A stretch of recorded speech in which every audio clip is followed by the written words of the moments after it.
저는 이 시간에 마태복음 14장 22절로 32절의 말씀에 근거해서 무리를 걸으신 기적, 이와 같은 제목으로 같이 은혜를 나누고자 하겠습니다. 세계적인 수영 선수라 할 수라 있더라도 할 수 없는 게 있습니다. 아무리 수영을 잘한다고도 무리를 걸을 수는 없다는 것입니다. 그렇기 때문에 자연의 법칙이요 인간의 한계라고 말씀드릴 수가 있는 것입니다. 그런데 오늘 본문에 보니까 놀라운 기적을 일으킨 사건이 있는데 예수님이 그 일을 하셨다는 것이에요. 오병이의 기적을 행하신 후에 군중들은 예수님을 왕으로 삼으시려고 하셨어요. 그러나 예수님은 그들의 요구를 거절하셨습니다. 왜 그러냐면 정치적인 왕으로 오시지를 않았다는 겁니다. 예수 그리스도께서는 이 세상의 죄를 위해서, 그리고 그 우리들에게 구원을 하여 시켜주고자, 그래서 십자가를 지기 위해서 오신 구세주, 영적으로 오셨다는 것을 알아야 되는 것입니다. 그래서 메시아로 오셨기 때문에 그들의 영치적인 왕으로 오시지를 않았다는 겁니다. 그래서 예수님은 그들을 피해서 기도하러 한적한 곳으로 가셨고요. 한편 제자들은 배를 타고 갈릴리 바다 건너편으로 가고 있었던 것이에요. 제자들이 예수님께 따로 떨어져 한참 항해하는데 아주 큰 풍랑을 만나게 됩니다. 그들은 난파지경에 처해서 무척 괴로워하고 있는 처지에 있었어요. 바로 그때 예수님께서 무리를 걸어 오십니다. 제자는 미처 알아보지 못하고 이렇게 말합니다. 유령이라면서 그들은 두려워 떨기 시작합니다. 예수님이 다가오셔서 이런 말씀하십니다. 안심하라, 나니 두려워 말라.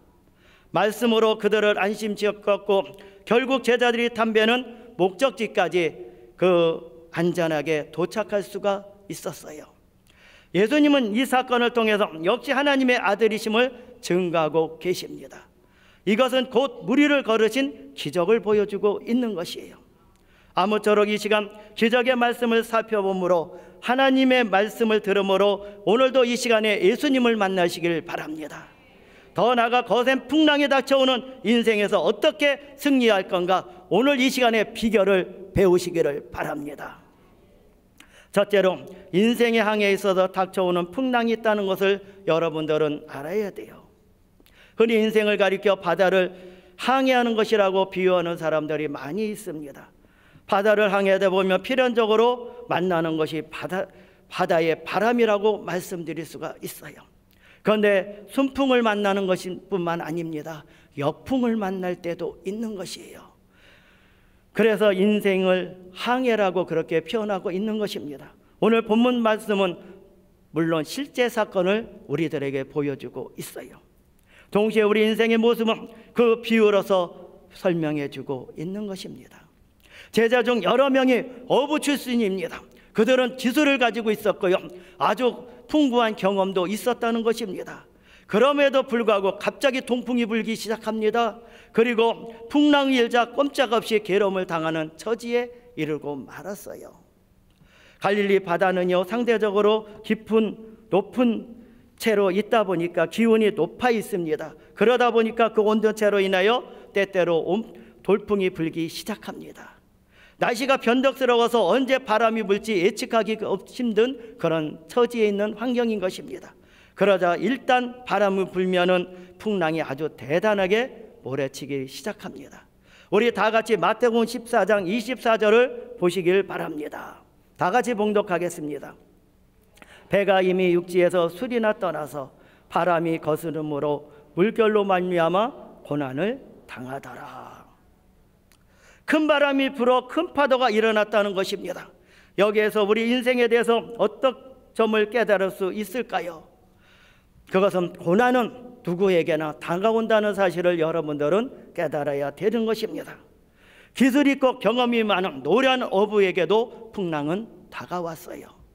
베테랑 어부라고 바람은 비켜나가는 것이 아닙니다. 초보자라고 바람이 와서 봐주는 것도 아닙니다. 초보자에게도 베테랑에게도 바람은 사정없이 불어 닥치는 것입니다. 마찬가지로 인생의 바다를 항해할 때 그 누구도 고난의 풍파를 비켜나갈 수는 없는 것이 인생이라고 말씀드릴 수가 있어요. 남보기에는 체면도 있고 굳이 박힐 것도 없어 웃고 다니는 사람도 있습니다. 그렇지만 고난이 없는 사람이 어디겠습니까? 잠시 없다고 해도 과거에는 고난이 있었고요, 미래에도 장차 고난은 다가온다는 것이에요. 남녀노소, 빈부귀천, 동서고금 누구에나 예외는 될 수가 없어요. 고난은 어떻게 합니까? 시시때때로 닥쳐온다는 것입니다. 아무도 모르는 사이에 풍랑은 다가옵니다. 베드로 등 어부 출신 제자들은 나름대로 항해에 아주 능통한 사람입니다. 그래서 아무 문제가 없다고 그들은 그렇게 믿고 항해를 시작했을 것입니다. 만약 큰 바람이 불고 있다는 것을 확신했다면 배는 출항하지 않았을 것이에요. 그런데 갑자기 불어닥칩니다. 이와 같은 우리 인생에도 고난은 예고 없이 다가온다는 것입니다. 어느 날 갑자기 생각하지도 못한 때가 있을 거요, 그리고 생각하지 못한 장소에도 불어닥친다는 것입니다.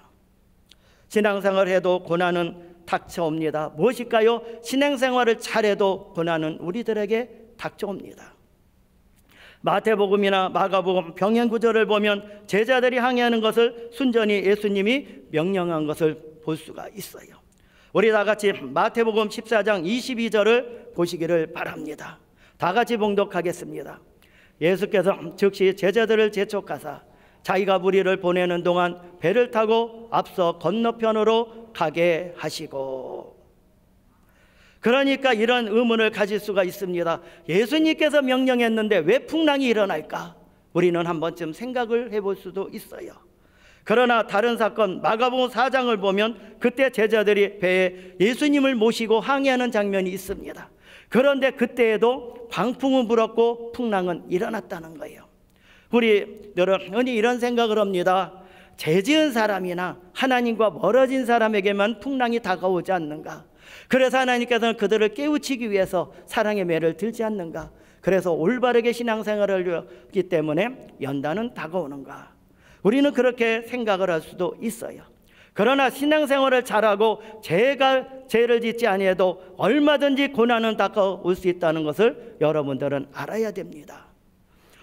욥기서 1장에 보면 욥이라는 사람이 나와요. 동방의 의인입니다. 아주 신앙생활을 너무너무 잘했어요. 그랬음에도 불구하고 어떻게 했습니까? 자기가 가지고 있던 재산을 다 잊어버리고 말았어요. 오늘날로 말하면요, 재벌 정도 되는 재산이었어요. 그리고 열자녀를 다 잊어버리고 말았습니다. 설상가상으로 자기에게 질병이 다가왔습니다. 난처한 지경이 이렇습니다. 그 이상 어떤 고난이, 이러한 큰 고난이 다가올 수 있겠습니까? 신앙생활을 잘해도 고난은 다가옵니다. 분명히 욥기서를 통해서 우리들에게 보여주고 있어요. 그러나 중요한 것은 무엇입니까? 고난은 당하지만 신앙의 사람, 믿음의 사람은 어떻게 합니까? 그것을 하나님을 믿으면서 승리하고 극복하고 나아갈 수 있다는 것이에요. 그렇기 때문에 우리는 하나님께서 우리들에게 고난과 풍랑을 보내주시면 여러분들은 생각을 해야 됩니다. 아, 나는 축복의 그릇으로 하나님이 만들어 주실라나 보다, 능력의 그릇으로 만들어 줄라나 보다, 그리고 사명의 그릇으로 만들어 줄라나 보다. 여러분들은 참고 믿음으로 순종하고 가야 됩니다. 거기에는 하나님의 뜻이 있고 하나님의 영광이 있다는 거예요. 둘째로, 인생의 풍랑이 다가올 때 여러분들은 부르짖어야 되는 것입니다. 예레미야 33장 3절에 너희는 내게 부르짖으라, 내게 응답해갖고 너희가 알지 못하는 은밀한 일을 보여주시겠다고 말씀하고 있어요. 제가 유튜브에서 보니까 닭이 한 마리가 꽃게 하는데 그 닭은 우리나라 닭 같지 않아요. 목이 길고 아주 꺽다리 닭인데요, 그 닭이 얼마나 꽃게를 그 줄기차게 그리고 열정을 다해서 하는데요, 꽃게 하다가 1분 동안 하다가 자빠져갖고 기절했다 다시 일어납니다. 그 영상을 한번 보여주시기 바랍니다.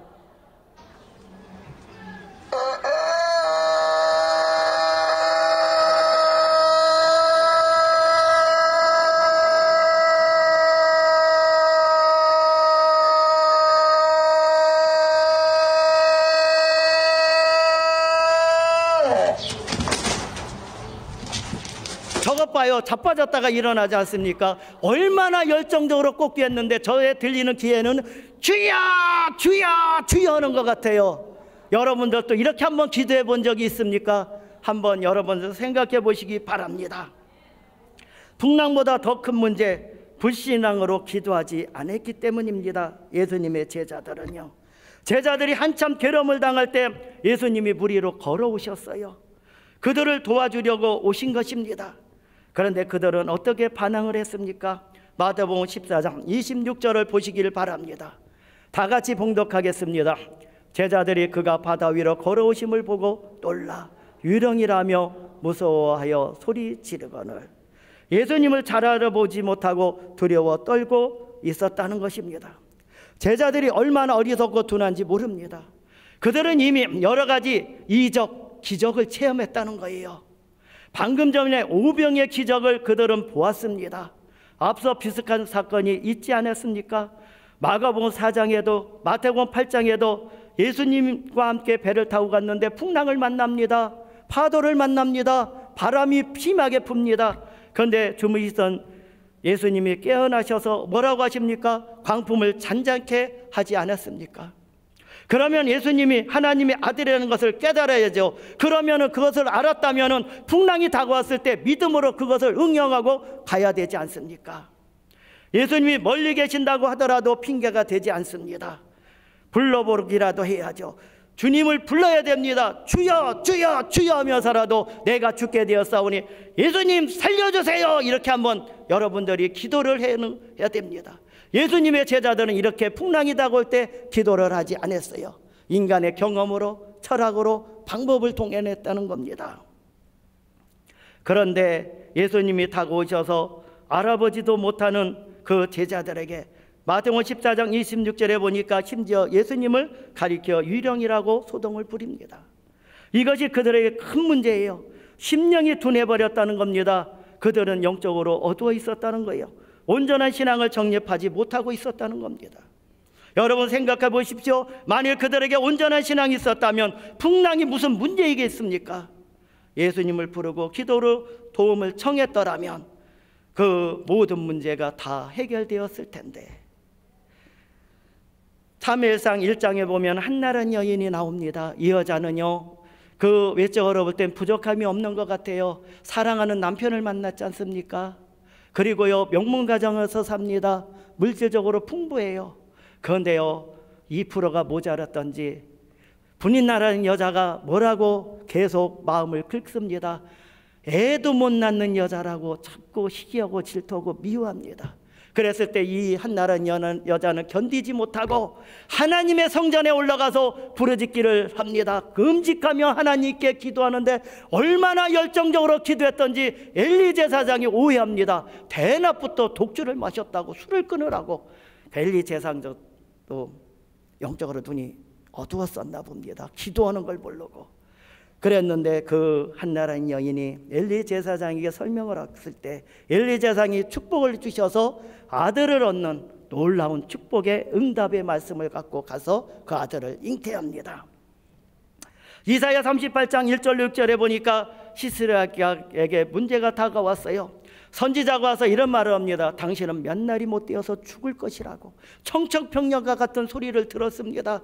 자기는 왕입니다. 그 권세를 가지고 그 신하들을 시켜서 용하다는 의인을 다 불러다가 내 질병을 고쳐보거라 이럴 수도 있어요. 그리고 좋다는 약을 다 먹어볼 수도 있습니다. 그런데 인간적인 방법을 버립니다. 벽을 향해서 금식을 하면서 눈물이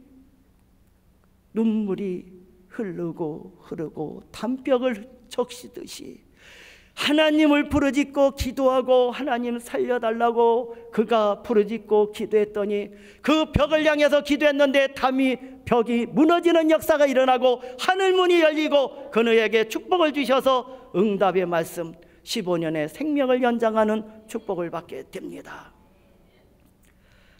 10년 전에 집사님을 제가 만나게 되었습니다. 교구에서.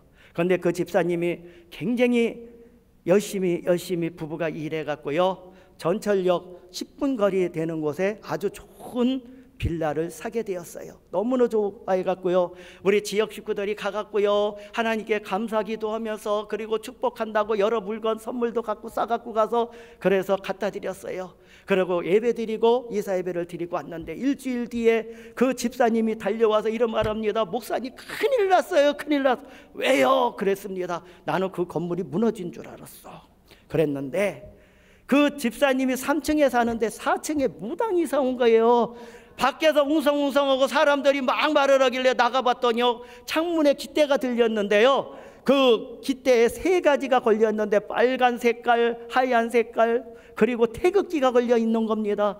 그러면서 거기 빌라에 이사 온 사람들이 집값 떨어지게 생겼다, 큰일 났다. 그러면서 무당이 그 건물에 이사 왔으니 불안하고 뭔가가 기분이 찝찝하지 않습니까?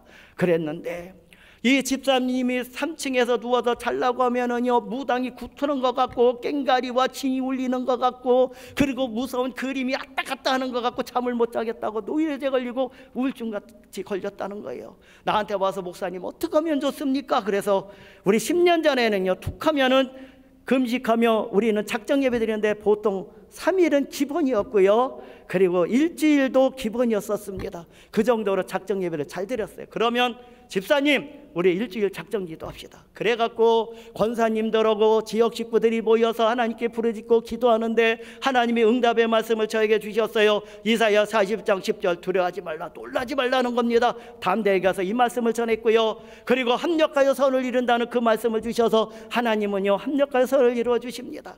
월요일서부터 토요일까지 작정 예배를 하면서 기도를 1시간 동안 기도했습니다. 끝났어요. 근데 흔적은 보이지 않습니다. 뭐 이사 간다는 말도 없고 어떤 방법도 보이지도 않아요. 하지만 우리는 믿고 그대로 순종하고 합력하여 선을 이루을 걸 믿고 그러고 끝났습니다. 그랬는데 2주 후가 됐어요. 그랬었는데 그 집사님이 달려와서 놀라운 일이 벌어졌어요 그러는 거예요. 왜 그렇습니까? 그랬더니 주일 예배를 드리고요, 집에 가갖고 이제 떡을 해갖고 떡을 돌리기 시작했답니다. 거기에 빌라는 10채였는데 9채를 돌리는데 그 무당집은요, 먼저 가기 싫다고 싫은 생각이 들었어요. 에이, 맨 나중에 가야지. 그러고선 나머지 8집을 돌고서 마지막에 4층 집에 가서 띵동 띵동 띵동 초인종을 눌렀는데 젊은 세대기 애를 낳고 나오는 거예요. 깜짝 놀랐습니다. 그런데 그 젊은 세대기 들어라고 하는 거예요. 들어가서 같이 떡을 나눠 먹으면서 얘기를 하는데 그 사람이 자기가 무당이라고 하는 거예요. 너무 놀랐다는 거예요. 그 젊은 세대기 어떻게 무당이 됐을까? 그런데 그 사람이 이런 말을 합니다. 얘기 중에 아이고 2주 전부터 무슨 일이 일어났는지 구슬해도 굿이 안 된다는 겁니다. 어떤 큰 세력이 자기를 막고 있는 것 같다는 거예요. 도저히 집터가 안 좋은 것 같다는 거예요. 어디 굿도 못 다니겠다는겁니다. 그리고 애가 자주 울어갖고요, 밤새도록 뭔가가 집터가 안 좋다는 거예요. 그래서 집 내놓고 이사 가겠다고 했다는 거예요. 그거 소리를 듣고 나한테 달려와갖고 그 애는 목사님 이사 간대요. 그랬는데 일주일 만에 집이 잘 빠져갖고 집이 이사 가고 말았어요. 하나님의 합력하여 선을 이루어 주셨습니다. 부르짖어 기도하십시오. 그때 예수님께서 모든 고난에서 우리를 건져 주실 것입니다. 셋째로, 신앙은 예수님을 바로 알고 의지해야 된다고 말씀드릴 수가 있어요. 인생의 풍랑을 이기는 길은 바로 예수님을 바로 알고 믿는 것입니다. 신앙이 좋다는 것은 여러 가지 의미가 있겠지만은요, 무엇보다도 예수님을 깊이 아는 것입니다. 예수님이 누구인지, 어떤 분인지를 잘 알아야 되는데 예수님의 제자들은 잘 몰랐다는 것입니다. 그래서 예수님을 예배다 모셔두고도 오셨는데도 불구하고 유령이다 소리치고 그들은 두려워 떨기 시작했다는 겁니다. 예수님이 무리를 걸을 수 있는 게 당연한데도 그 사람들은, 제자들은 몰랐던 것이에요. 예수님은 당신을 알아보지 못하는 어리석은 제자들에게 이렇게 말씀하십니다. 마태복음 14장 20절을 보시기 바랍니다. 다 같이 봉독하겠습니다. 예수께서 즉시 이르시되 안심하라, 나니 두려워하지 말라.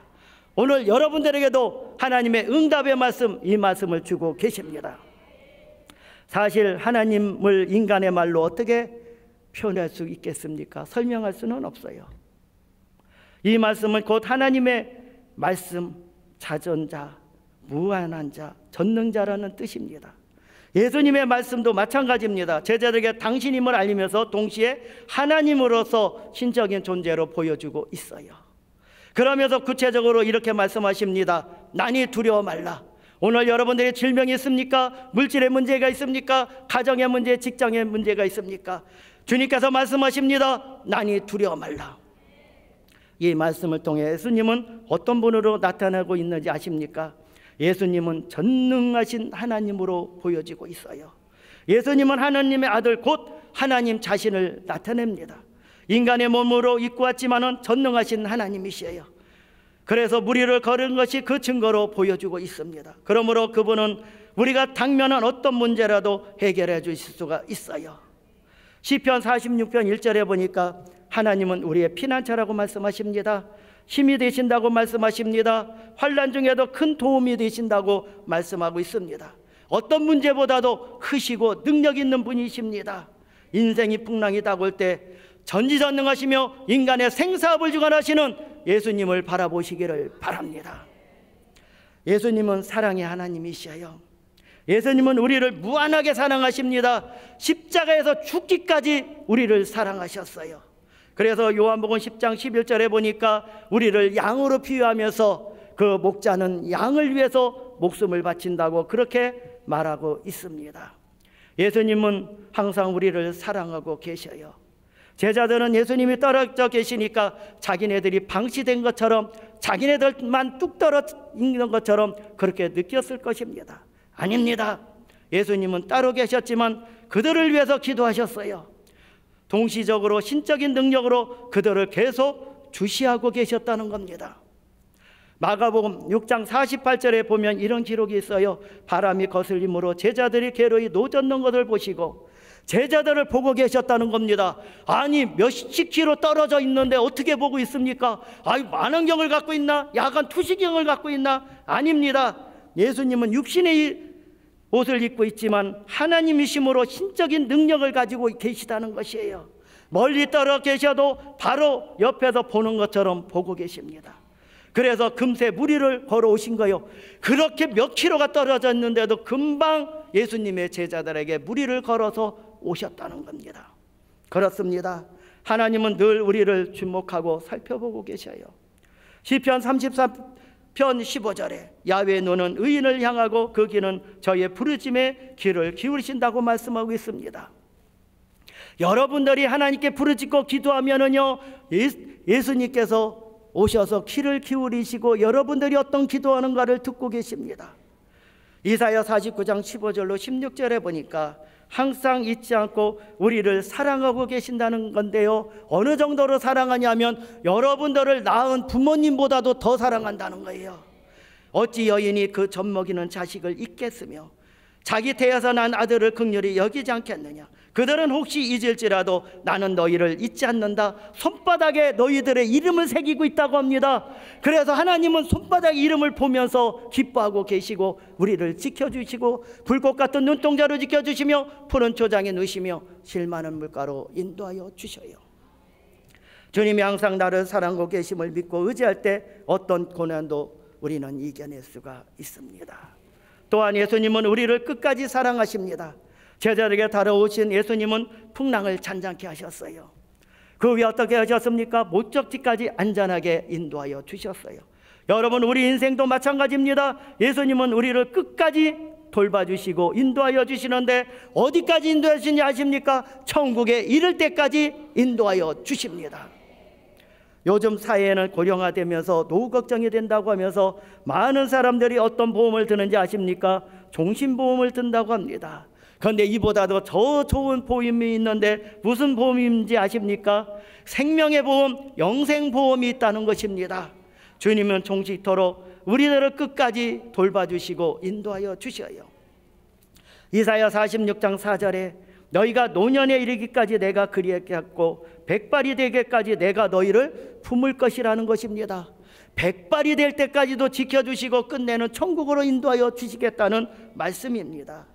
시편 107편 30절에 보니까 그 평온함으로 인하여 기뻐하는 중에 야훼께서 저희를 소원의 항구로 인도하여 주신다는 것입니다. 어떤 항구로 인도하여 주십니까? 그 목적지까지. 그래서 믿고 나아가면은 천국까지 나아가는 승리의 길로 인도하여 주신다는 것이에요. 예수님은 우리의 삶의 현장에 임재하고 계시다고 말씀하고 있습니다. 예수님은 육신적으로 제자들과 따로 떨어져 있었어요. 사실은 늘 함께 계셨다는 겁니다. 그분은 시 공간을 초월해서 계시는 분이시에요. 그들이 고통스러울 때 금방 물 위로 걸어오셨다는 겁니다. 수킬로가 떨어졌는데 금방 오셨어요. 부활 승천한 후에는 보혜사 성령님을 보내주셔서 늘 함께하고 계십니다. 우리가 살아가는 삶의 현장에 임마누엘 하나님이 되시셔서 임재하고 계셔요. 예수님은 십자가를 지시기 전에 이렇게 약속하셨습니다. 요한복음 14장 18절에 너희를 고와 같이 버려두지 않겠다고 말씀하셨고요. 마태복음 28장 20절에 볼지어다 내가 세상 끝날까지 너희와 함께하겠다고 말씀하고 계십니다. 제가 있잖아요. 힘들 때가 있었습니다. 동서남북을 바라봐도 길이 보이지 않을 때가 있었는데요. 응답의 말씀, 축복의 말씀을 주셨는데 이사야 41장 10절의 말씀입니다. 우리 다 같이 봉독하겠습니다. 두려워하지 말라 내가 너와 함께함이라.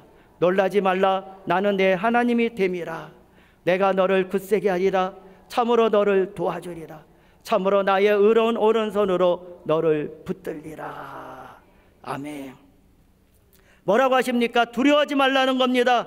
임마누엘 하나님이 함께하고 있다는 것이에요. 아프리카 선교사 리빙스턴의 이야기입니다. 요즘은 아프리카 대륙이 많이 도시가 됐어요. 그리고 정글이 많이 없어졌습니다.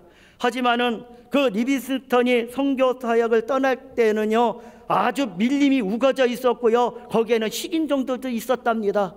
그랬을 때 사람들이 말립니다. 거기 가면은요 잡혀 죽습니다. 식인종이 있어요. 그러면서 또 가까운 가족이나 이웃들은요 더 말립니다. 거기 가면 큰일 난다고 식인종들이 그 아침 식사, 점심 식사, 저녁 식사를 할지도 모른다는 거예요. 그런데 그들을 강력하게 설득합니다. 마지막으로 이런 말을 합니다. 여러분 제발 나를 예수님과 함께 보내주세요. 왜 예수님과 함께 가는데 왜 무엇을 두려워합니까? 염려합니까? 자기 혼자 가는 것이 아니라는 겁니다. 임재하시는 주님과 함께 가는 것입니다. 걱정하지 말라는 강한 메시지입니다. 정말 리빙스턴은 임재하시는 주님과 함께 성공적인 선교 사역을 마치고 인생을 마쳤다는 겁니다. 넷째로 예수님을 바라봐야 된다고 말씀드릴 수가 있어요. 마태복음 14장 28절 그 31절까지 보겠는데요. 먼저 28절을 보겠습니다. 베드로가 대답하여 이르되 주여 만일 주님이시거든 나를 명하사 물 위로 오라 하소서. 베드로라는 사람이 예수님이 계시다고 무턱대고 물에 뛰어드는 것은 아니에요. 그가 소원을 하려고 기도했다는 겁니다. 그랬더니 어떻게 하셨어요? 29절에 오라 하시니. 여러분들 분명히 아셔야 됩니다. 29절에 보니까 오라 하시니 응답의 말씀, 축복의 말씀이었다는 겁니다. 여러분들이 그 기도를 해놓고 하나님 질병이 있어요, 물질의 문제 있어요, 이런 문제 해결해 주세요. 예수님의 이름으로 아멘. 사업의 문제가 있습니다. 아버지 내가 이런 결혼을 합니다. 예수님의 이름으로 기도합니다. 아멘. 하나님의 응답일까요? 아니에요.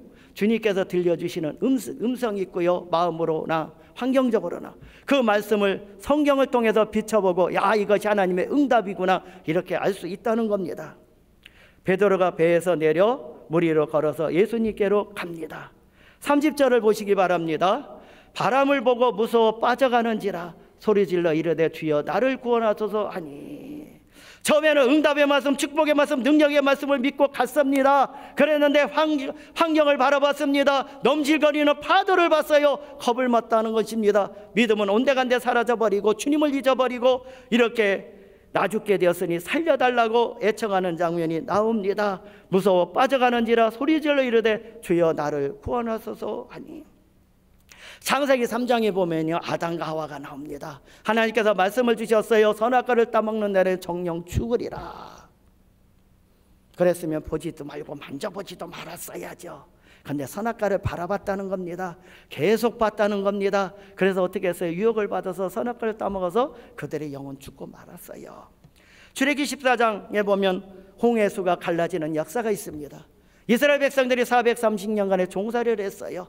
하나님의 능력과 권능과 하나님의 사랑으로 말미암아 그 종살이를 마치고 이제는 광야 생활에 들어왔는데 홍해 바다까지 왔습니다.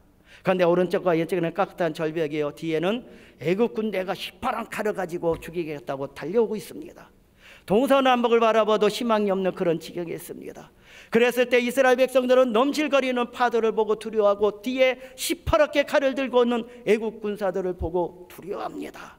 하지만 모세는 어땠습니까? 동서남북을 바라본 것이 아니라 위에 계신 하나님을 바라보고 기도했더니 하나님께서 말씀하시는 대로 능력의 지팡이를 가지고 홍해수를 가렸더니 홍해수가 쫙 갈라지는 놀라운 역사의 기적이 임했던 것입니다. 여호수아서 7장에 보면은요, 난공불락의 성이 나옵니다. 이스라엘 백성들 보고 난공불락의 성을 보지 말라고 합니다. 법궤를 바라보고 나가라 합니다. 하나님의 말씀을 믿고 그대로 순종하고 그것을 바라보고 나가라고 했을 때, 그들이 7일 동안 법궤만 바라보고 나갔을 때 마지막 날에 외칠 때 성벽이 무너지는 역사가 일어났어요. 그런데 여호수아서 7장에 보면 아이성 전투에서 실패합니다. 왜 그랬을까요? 여호수아와 그의 백성들은 기도하지 않았어요. 그리고서요, 정탐꾼을 보냈더니 아유, 동네 어귀에 조그만 성이어서 보잘것없습니다. 정탐꾼들이 와서 이런 말을 합니다. 아이고, 많은 군사 보낼 필요도 없어요. 2~3천 명만 보내도요, 그까지 성은 하루아침에 무너뜨릴 수 있어요. 그런데 웬걸이요, 그 성에 공격하러 갔다가 이스라엘 백성들이 마음이 녹을 정도로 36개 주랑락을 치고 패배를 하고 말았다는 겁니다. 왜 그랬을까요? 아이성을 바라봤기 때문이에요. 하나님께 기도하고 하나님을 의지하고 나갔더라면, 바라봤더라면. 마가복음 10장 46절로 52절에 보니까 맹인 바디 메고 나와요. 그의 부모로부터 물려받은 건 거지였습니다. 설상가상으로 눈이 멀었답니다. 앞을 볼 수가 없어요. 하지만 다행히 귀가 열려 있었다는 겁니다. 그래서 지나가는 사람들을 통해서 복음의 소식을 듣습니다. 예수 그리스도께서 오셨는데 하나님의 아들로서 그분은 신이신데 무리를 걸으시고요, 죽은 자도 살리시며 없는 것도 있게 부르시는 하나님의 아들 구세주라는 것을 귀로 듣고 믿음이 싹 졌어요. 자기 앞에 예수님이 지나간다는 소식을 듣고서는 목 놓아 외칩니다. 다윗의 자손이여, 나를 불쌍히 여기소서. 그는 눈은 멀었지만 영적인 눈은 열려 있어서 주님을 바라봤다는 것입니다. 주님을 바라봤다는 것입니다. 그랬을 때 그는 예수님을 만나고 거지의 인생을 청산하고 눈을 뜨는 놀라운 기적을 체험할 수가 있었던 것이에요. 사랑하는 성도 여러분, 이렇게 좋으신 예수님을 믿음으로 바라보십시오. 의지하고 도움을 요청하십시오. 부르짖어 기도하십시오. 그럴 때 예수님께서 모든 고난에서 우리를 건져주실 줄로 믿습니다. 사랑하는 성도 여러분, 우리 개인의 인생의 항해에 풍랑이 일고 있습니까? 물질로 인하여, 가정의 문제로 인하여, 질병으로 인하여. 그때 여러분들은 환경을 바라보면 두려울 수밖에 없어요. 주님을 바라보세요. 풍랑이 잔잔해질 겁니다. 우리 가정에도 풍랑이 있습니까? 괜찮습니다. 주님을 바라보면 승리할 수가 있어요. 결론의 말씀을 드리고자 하겠습니다. 사랑하는 성도 여러분, 우리 오늘 말씀을 마음속히 새기시기를 바랍니다. 풍랑 가운데 무리를 걸어 오셔서 오늘도 제자들에게 하신 말씀, 이 말씀을 여러분들에게 말씀하시는데, 난이 두려워하지 말라, 난이 두려워하지 말라. 부디 이 말씀을 붙들고 인생의 바다에서 닥쳐오는 풍랑을 이겨내시고 소원의 항구 안착하는데 여러분들은 천국에 가시기를 예수님의 이름으로 축원합니다. 기도하겠습니다.